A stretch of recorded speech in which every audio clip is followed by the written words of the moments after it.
VoIP is a technology that uses the Internet Protocol to provide voice communications electronically and in real time.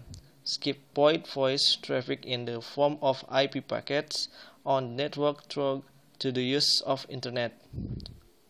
Used to be able to Internet directly with other users by using the address of a particular website.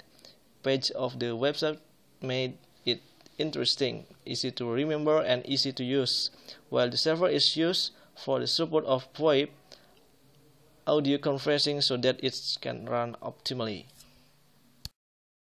Typically, we use our broadband for services like email and web browsing. VoIP just means a new service, telephony, running over the same connection.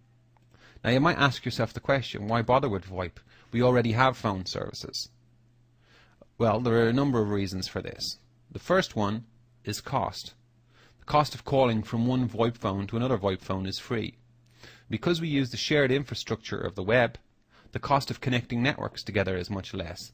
And that's why we can provide free VoIP to VoIP calls and much lower cost calls to traditional phones.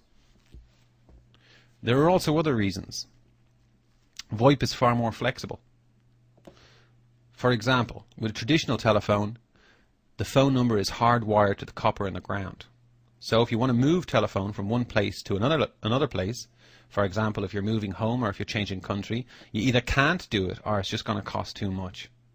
With VoIP, it's very simple. You just take your broadband phone, unplug it, and plug it into your new location. And your phone number and everything else has been moved. As well as this, VoIP is much more flexible. You can use many different types of application for connecting. You can use a traditional phone by using a VoIP adapter.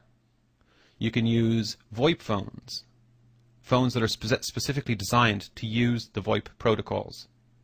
You can use PC software running on laptops. You can use PBX systems. You can even connect with mobiles and PDAs over Wi-Fi connections.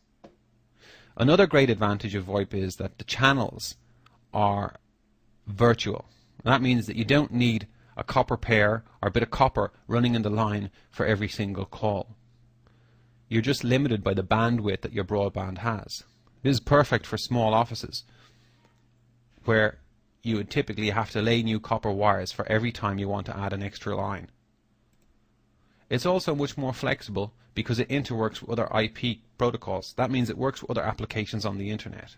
So you can integrate it very easily with things like email, web browsing, directory services, or databases, or any other custom application you might have. The predominant type of VoIP is SIP. SIP is an open standard. That means that it's a common language for VoIP that different providers and manufacturers can use. There are other types of VoIP, like Skype, but that's proprietary. That means that it doesn't work with other systems. Skype only works with Skype. SIP means more choice and lower costs because many manufacturers produce many types of handsets and many different types of operators can work together. That's an introduction to VoIP. I hope you enjoyed this screencast and you start making calls now.